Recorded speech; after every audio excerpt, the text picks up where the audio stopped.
Welcome to my channel ইকর the basic learning platform. তোমরা নিশ্চয়ই জানো তোমাদের WBSSC গ্রুপ সি পরীক্ষা খুব কাছেই। আজকের ক্লাসে আমরা ইংলিশ গ্রামার থেকে কিছু গুরুত্বপূর্ণ কোশ্চেন অ্যান্সার আলোচনা করব। আশা করি এই ক্লাসটি তোমাদের প্রস্তুতিতে উপকারে আসবে। চলো শুরু করা যাক। প্রথম কোশ্চেন যেটা আছে, এভরি ম্যান মাস্ট ড্যাশ, এবং এখানে চারটি অপশান আছে। সঠিক অ্যান্সারটা তোমাদের গোল করতে হবে। প্রথমে আছে die, option B dies, option C dying, option D died. এখানে তোমাদের কোন সঠিক অ্যান্সার হবে? এখানে দেখো তোমাদের সঠিক অ্যান্সারটি হবে মাস্ট ডাই, অপশন এ। কেন হলো এটা?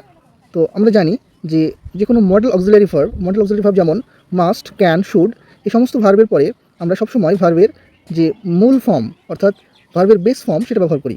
তো এখানে মাস্ট আছে, মাস্টের পরে অলওয়েজ সবসময় আমাদের ভার্বের যে বেস ফর্ম অর্থাৎ ডাই, মানে এখানে যেমন ডাই, তো ওই রকম সব ক্ষেত্রেই আমরা এই মাস্ট, ক্যান, শুড, কুড এই সমস্ত মডেল অক্সিলারি ভার্বের পরে আমরা সবসময় ভার্বের বেস ফর্ম ব্যবহার করব, এটাই নিয়ম। আচ্ছা, তাহলে এখানে সঠিক অ্যান্সারটা হবে option A, every man must die. আচ্ছা, পরের কোশ্চেন চলো। Neither the boys nor the teacher dash present. এখানে দেখো ড্যাশে তোমাকে সঠিক অ্যান্সারটা লিখতে হবে। Are, option A are, option B were, and option C is, and option D have. তো এখানে দেখো সঠিক অ্যান্সারটা হবে neither the boys nor the teacher is. সঠিক অ্যান্সারটা হবে ইজ। কেন হলো? কারণ এখানে দেখো যখন কোনো বাক্যের সাবজেক্টগুলো নাইদার ও নর দ্বারা, সাবজেক্টের সঙ্গে নাইদার ও নর থাকবে, তখন আমরা এখানে দেখবো যে ভার্বটা যে সবচেয়ে কাছের যে সাবজেক্টটা থাকবে, ভার্বটার সবচেয়ে কাছের যে সাবজেক্ট, অর্থাৎ এখানে দেখো দ্য টিচারটার সঙ্গে এখানে ভার্বটা এগ্রি করবে। তো টিচারটা কি থার্ড পারসন সিঙ্গুলার নাম্বার, তাহলে ভার্বটাও কিন্তু সিঙ্গুলার হবে। তাহলে কী হবে? ইজ হবে। তাহলে আরেকটু ভালোভাবে বোঝা যাক যে যখনই নাইদার বা নর থাকবে বাক্যে, তখন সেক্ষেত্রে ভার্বটা তার নিয়ারেস্ট সাবজেক্টের সাথে এগ্রি করবে। এখানে নিয়ারেস্ট সাবজেক্টটা হচ্ছে সিঙ্গুলার, অর্থাৎ টিচারটা হচ্ছে এখানে সিঙ্গুলার সাবজেক্ট, তাই এখানে ভার্বটা কী হচ্ছে? সিঙ্গুলার, অর্থাৎ ইজ হচ্ছে। তাহলে নেদার হি, যেমন একটা অপশন বলা যায়, অন্য একটা সেন্টেন্স বলা যেতে পারে, উদাহরণস্বরূপ নিদার হি নর আই ড্যাশ রং। তাহলে এক্ষেত্রে কী হবে? যদি আমি লিখি নিদার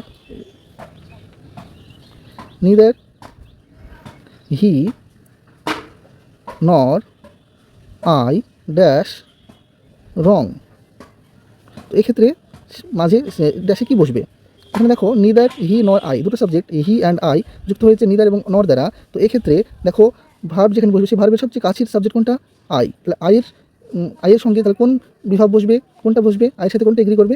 অ্যাম এগ্রি করবে। ঠিক এরকম যেটা নিয়ারেস্ট সাবজেক্টের সঙ্গে এগ্রি করবে ভার্বটা। এখানে যেমন টিচারটা নিয়ারেস্ট, ভার্বের সাথে নিয়ারেস্ট সাবজেক্ট হচ্ছে টিচার, তো টিচারের সাথে কোনটা এগ্রি করবে? টিচার ইজ, না আর, না ওয়ার, না হ্যাভ, অবশ্যই টিচার ইজ। অপশন সি হবে এখানে কারেক্ট অ্যান্সার। ওকে,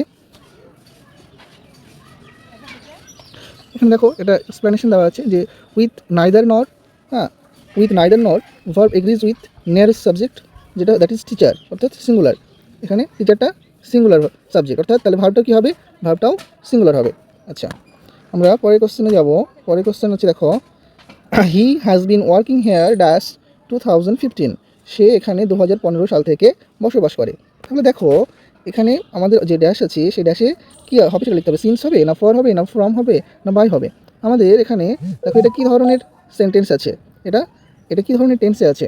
প্রেজেন্ট পারফেক্ট কন্টিনিউয়াস টেন্সে আছে। এই টেন্সটা আছে present perfect continuous tense. Present perfect continuous tense কি? যখন কোনো কাজ বর্তমানকালেই অনেক পূর্বে শুরু হয়েছে কিন্তু সেটা এখনও চলছে, শেষ হয়নি। কোনো কাজ বর্তমানকালে দীর্ঘ সময় পূর্বে, অনেক পূর্বে শুরু হয়েছে কিন্তু সেই কাজটা এখনও চলছে, এরকম বোঝালে আমরা ভার্বের প্রেজেন্ট পারফেক্ট কন্টিনিউয়াস টেন্স ব্যবহার করি। হ্যাঁ, তো এখানে সে ঠিক এটাই আছে যে 2015 সাল থেকে সে এখানে কাজ করিতেছে। কাজটা শুরু হয়েছিল 2015 সালে, কিন্তু এখনও চলছে, শেষ হয়নি কাজটা। তার কাজ করাটা এখনও চলছে ওখানেই। হ্যাঁ, এখানে এখনও সে কাজ করে, তাই এটা হবে present perfect continuous tense. Present perfect continuous টেন্সের ক্ষেত্রে আমরা টাইম উল্লেখের জন্য কী করি? দুটো জিনিস ব্যবহার করি, দুটো প্রিপোজিশন। এক হচ্ছে ফর, আর হচ্ছে সিন্স। তো কোথায় সিন্স বসে আর কোথায় ফর বসে সেটা একটু জানো। দেখো সিন্স বসে হলো পয়েন্ট অফ টাইমের ক্ষেত্রে। পয়েন্ট অফ টাইম বোঝাতে সিন্স ব্যবহার করা হয়। কেমন? ধরো একটা নির্দিষ্ট সময় থেকে বোঝাতে। যেমন ধরো যে সে গতকাল থেকে জ্বরে ভুগছে, বা সে গত রবিবার থেকে জ্বরে ভুগছে, একটা নির্দিষ্ট সময় রবিবার। বা সকাল 6টা থেকে খেলা করতেছে, তার নির্দিষ্ট সময়, পয়েন্ট অফ টাইম সকাল 6টা। তাহলে এইটার ক্ষেত্রে এটা কী হচ্ছে? এই ক্ষেত্রে আমরা সিন্স ব্যবহার করবো। কোন ক্ষেত্রে? পয়েন্ট অফ টাইম, নির্দিষ্ট সময় থেকে। হ্যাঁ, সেক্ষেত্রে সিন্স ব্যবহার করবো। হ্যাঁ, আর কোন ক্ষেত্রে আমরা ফর ব্যবহার করবো? তাহলে ফর ব্যবহার করবো হলো সেটা হচ্ছে পিরিয়ড অফ টাইম। ঠিক আছে, পিরিয়ড অফ টাইম ফর ব্যবহার করবো আমরা পিরিয়ড অফ টাইমের ক্ষেত্রে। তাহলে ফর ব্যবহার করবো আমরা পিরিয়ড অফ টাইম বোঝাতে। হ্যাঁ, যেমন ধরো যদি বলি যে ছেলেটি 5 দিন ধরে জ্বরে ভুগিতেছে। ছেলেটি 5 দিন ধরে জ্বরে ভুগিতেছে, তাহলে কী হবে? Boy has been suffering from fever for 5 days, তাই তো? তাহলে আমরা ফর ব্যবহার করবো কি? একটা সময়ের যে সমষ্টি, সেই পিরিয়ড অফ টাইম বোঝাতে আমরা ফর ব্যবহার করবো। এখানে দেখো কী আছে, এই কোশ্চেনটা দেখো। এই কোশ্চেনে he has been working here dash 2015, অর্থাৎ বলছে 2015 সাল থেকে, আচ্ছা 2015 সাল একটা নির্দিষ্ট সময়, সেই নির্দিষ্ট সময় থেকে বোঝানো হচ্ছে, তাই না? তো নির্দিষ্ট সময় থেকে বোঝানো হচ্ছে কি? পয়েন্ট অফ টাইম বোঝালে কী বসবে এখানে? অপশন এ, সিন্স, তাই তো? অপশন এ, সিন্স, সঠিক অ্যান্সার অপশন এ, সিন্স। ওকে, পরের কোশ্চেনে আমরা যাবো। এখানে তার আগে অ্যান্সারটা এখানে বলে দেওয়া হয়েছে, অপশন এ আনসার হবে, এবং since is used with a specific point of time, তাই না? আমি বললাম একটু আগে, স্পেসিফিক পয়েন্ট অফ টাইম বোঝাতে সিন্স ব্যবহার করা হয়, আর পিরিয়ড অফ টাইম বোঝাতে ফর ব্যবহার করা হয়। ওকে, পরের কোশ্চেন দেখো, কোশ্চেন নাম্বার 4 যেটা বলছে সেটা হলো the letter was written by her. বলছে চুজ দ্য অ্যাক্টিভ ভয়েস, মানে এইটা এই প্যাসিভ ভয়েসে দেওয়া আছে, এটার অ্যাক্টিভ ভয়েস কী হবে সেটা বের করতে হবে, তোমাকে লিখতে জানতে হবে। তো দেখো, the letter was written by her, এটা অবশ্যই প্যাসিভে আছে, তো এটাকে আমরা অ্যাক্টিভে নিয়ে যাবো। এবং এটা কী ধরনের, কোন টেন্সে আছে? এটা কোন টেন্সে আছে? পাস্ট, অর্থাৎ সিম্পল পাস্ট টেন্সে আছে, পাস্ট ইনডিফিনাইটে আছে। তো এই পাস্ট ইনডিফিনাইটের অ্যাক্টিভ স্ট্রাকচার কী হবে? সাবজেক্ট হবে, V2 হবে, অবজেক্ট হবে। তাহলে এখানে দেখো, এখানে যেটা, এখানে আমাদের যে অবজেক্ট যেটা আছে সেটা হচ্ছে কি? বাই হার, তাই না? হারটা অবজেক্ট, তো এই হারটা সাবজেক্ট হয়ে গেলে কী হবে? সি হয়ে যাবে, তাহলে সি হবে। এবং তারপরে আমরা V2 লিখবো, মানে ভার্বের সেকেন্ড ফর্ম, তাহলে রিটেন থার্ড ফর্মে আছে, তাহলে রিটেন সেকেন্ড ফর্ম কী হবে? রোট, WROT, রোট, তাহলে সি রোট, তারপরে সাবজেক্টটা অবজেক্ট হয়ে যাবে, তাহলে কী হবে? দ্য লেটার, তাহলে সি রোট দ্য লেটার, কোন অপশনটা মিলছে? তাহলে সি রোট দ্য লেটার, তাহলে অপশন এ হবে সঠিক answer, she wrote the letter. Okay, আচ্ছা, পরের কোশ্চেন আমরা দেখব।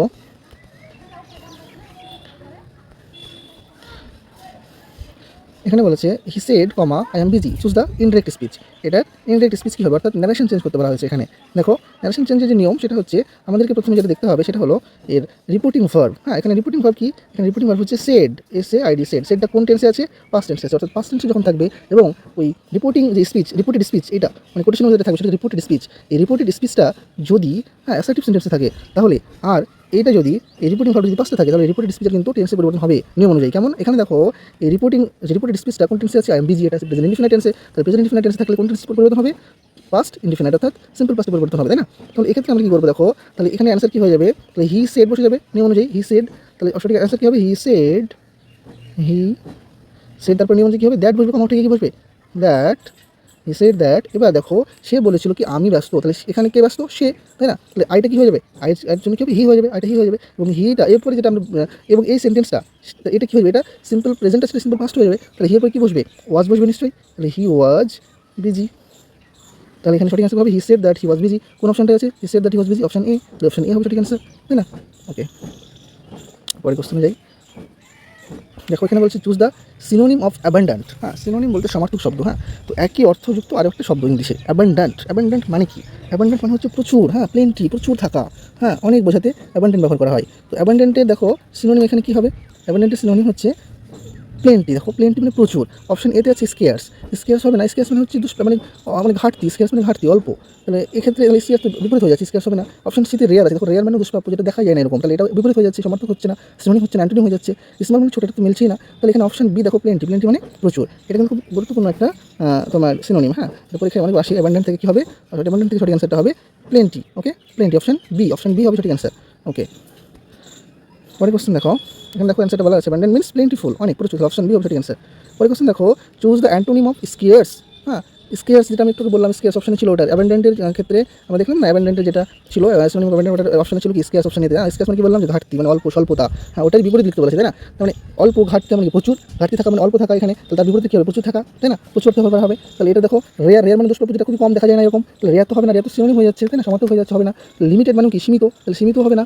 তাহলে দেখো, তারপরে প্লেন্টি পেয়ে গেছে, প্লেন্টি প্রচুর, বিপরীত হয়ে যাচ্ছে। তাহলে স্কেয়ার্স মানে অল্প, ঘাটতি, সামান্য, তাহলে তার বিপরীত কী হবে? প্রচুর। তাহলে প্লেন্টি, অপশন সি হবে, সঠিক অ্যান্সার, তাই না?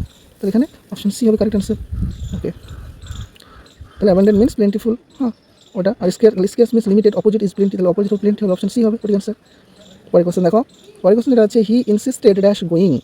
দেখো, এই ইনসিস্টেডের পরে, ইনসিস্টেডের পরে সবসময় মনে রাখবা, ইনসিস্টেডের পরে কি বসে? প্রিপোজিশন অন বসে। Insisted is always followed by preposition on. তাহলে কি হবে? হি ইনসিস্টেড অন গোয়িং, এটা অ্যাপ্রোপ্রিয়েট প্রিপোজিশন হিসেবে মনে রাখবা, যে ইনসিস্টেড অন, ঠিক আছে? তাহলে he insisted on going. Okay, পরের কোশ্চেনে যাই আমরা। তাহলে insisted is followed by on. পরের কোশ্চেন যেটা আছে আইডেন্টিফাই দ্য এরর। এখানে যে সেন্টেন্সটা দেওয়া আছে এই সেন্টেন্সটা তোমাকে এরর বের করতে হবে, এরর ফাইন্ড করতে হবে, কোথায় ভুল আছে। হ্যাঁ, each of the boys have done their duty. দেখো বলছে যে প্রত্যেকটা বালকদের মধ্যে প্রত্যেকেই তারা তাদের যে ডিউটি, তাদের যে কর্তব্য সেটা পালন করেছে, শেষ করেছে, কাজটা করেছে, তারা তাদের কর্তব্য করে পালন করেছে। তো এখানে দেখো একটা জিনিস মনে রাখবা সবসময়, হ্যাঁ, যে ইচ যখনই থাকবে সেন্টেন্সের শুরুতে ইচ বা এভরি বা ওয়ান, হ্যাঁ, তো এই each always takes singular verbs. সেন্টেন্সের শুরুতে যখন ইচ থাকবে তখন সেই ইচটা কোন ভার্ব নেবে? সিঙ্গুলার ভার্ব নেবে। তো এখানে দেখো each of the boys have আছে, হ্যাঁ, each of the boys have done their duty. তাহলে এখানে যে ভার্বটা দেওয়া আছে সেটা কি? হ্যাভ আছে। আর হ্যাভ কি? প্লুরাল ভার্ব, তাই না? তো এখানে সাবজেক্ট যেটা আছে ইচ, তাহলে ইচ আমরা কি জানলাম যে ইচ, হ্যাঁ, এভরি অথবা অন, হ্যাঁ, এই সমস্ত শব্দগুলো যখন সাবজেক্টের শুরু থাকবে, সেন্টেন্সের শুরু থাকবে, তখন তোমরা এটা সবসময় মনে রাখবা যে এটা এগুলো সবই হচ্ছে সিঙ্গুলারকে বোঝায়, ঠিক আছে? তো সবসময় সাবজেক্টটা সিঙ্গুলার সাবজেক্ট বোঝায় এগুলো, ইচ এভরি, হ্যাঁ, ওয়ান। তো এই যেহেতু সাবজেক্ট যদি সিঙ্গুলার হচ্ছে তাহলে কি ভার্বটাও অলওয়েজ সিঙ্গুলার হবে। তো এখানে হ্যাভটা কি, যে ভার্বটা নিয়েছে each of the boys have, তো এটা হ্যাভটা হচ্ছে প্লুরাল, তাহলে এটা প্লুরাল হবে না, তাহলে এখানে কি সিঙ্গুলার হবে, তাই না? তো সিঙ্গুলার তাহলে কি হবে? তাহলে এখানে আমাদের চাইনি যে কোনটা সঠিক হবে, এখানে বলছি ভুল কোনটা আছে, মানে হ্যাভটা ভুল আছে এখানে, তাহলে এখানে অপশন কোনটা হবে? Option C. Option C have হবে। কি হতো এখানে? হ্যাভ না হয় এখানে হতো কি হ্যাজ, তাই না? হ্যাজটা হচ্ছে এখানে সিঙ্গুলার ভার্ব, তাই তো? Each of the boys has done their duty হতো এখানে সঠিক অ্যান্সার। ওকে, আচ্ছা, পরের কোশ্চেন যেটা আছে তাহলে each takes singular verb has. Okay, আচ্ছা, তারপরে যেটা আছে choose the word one word substitution. আচ্ছা, এখানে অনওয়ার্ড সাবস্টিটিউশন চেয়েছে পরের কোশ্চেন যেটা, যে অন হু লাভস ম্যানকাইন্ড, অর্থাৎ যে মানুষ জাতিকে ভালোবাসে, মনুষ্য জাতিকে ভালোবাসে তাকে কি বলা হয়? যে সমস্ত মনুষ্য জাতিকে ভালোবাসে তাকে কি বলা হয়? হ্যাঁ, তো এখানে দেখো one who loves mankind is called philanthropist. হ্যাঁ, তাহলে ফিলান্থ্রোপিস্ট হচ্ছে সেই সমস্ত মানুষ যারা গোটা পৃথিবীর অসহায় মানুষ যারা, ঠিক আছে, গোটা বিশ্ব যারা কোনো মানুষের ধর্ম বর্ণ, হ্যাঁ, এই সমস্ত দেখে না, সমস্ত মানুষকে যারা, হ্যাঁ, ধর্ম বর্ণ জাতির ঊর্ধ্বে কি ভালোবাসে তাকে বলা হয় ফিলান্থ্রোপিস্ট, ঠিক আছে? তাহলে এখানে অন হু লাভস ম্যানকাইন্ড, অর্থাৎ যে মানুষকে ভালোবাসে, মানুষ জাতিকে ভালোবাসে তাকে বলা হয় ফিলান্থ্রোপিস্ট।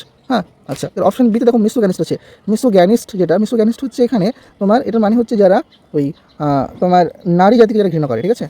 নারী জাতিকে যারা ঘৃণা করতে বলা হয় মিসোগ্যানিস্ট। অপশন বি তো হবে না, তাহলে অপশন এ যে আমরা সঠিক অ্যান্সার পেয়েছি। এবং অপশন সি দেখো এখানে অপটিমিস্ট আছে। অপটিমিস্ট হলো যারা আশাবাদী, হ্যাঁ, সমস্ত জীবনের সমস্ত খারাপ অবস্থাতেও যারা আশা ধরে রাখে, সবসময় যারা আশাবাদী একটা চিন্তা ভাবনা পোষণ করে নিজের মধ্যে, তাকে বলা হয় অপটিমিস্ট। তারপরে দেখো অপশন ডিতে আছে অ্যাথিস্ট, মানে যারা ঈশ্বরে বিশ্বাস করে না, যারা কোনো রকম ঈশ্বরে বিশ্বাস করে না তাকে বলা হচ্ছে অ্যাথিস্ট। তাহলে এটা হবে না। অপশন বি মিসোগ্যানিস্ট মানে কি বললাম, যারা নারী জাতিকে ঘৃণা করে মিসোগ্যানিস্ট বলা হয়। এবং অপশন এ যেটা ফিলান্থ্রোপিস্ট, যারা মানুষ জাতি ভালোবাসে, তাহলে এখানে অন হু লাভস ম্যানকাইন্ড মানে কি যারা মানুষ ভালোবাসে তাকে বলা হয়, তাহলে কি হবে সঠিক অ্যান্সার? ফিলান্থ্রোপিস্ট। অপশন এ ফিলান্থ্রোপিস্ট সঠিক অ্যান্সার।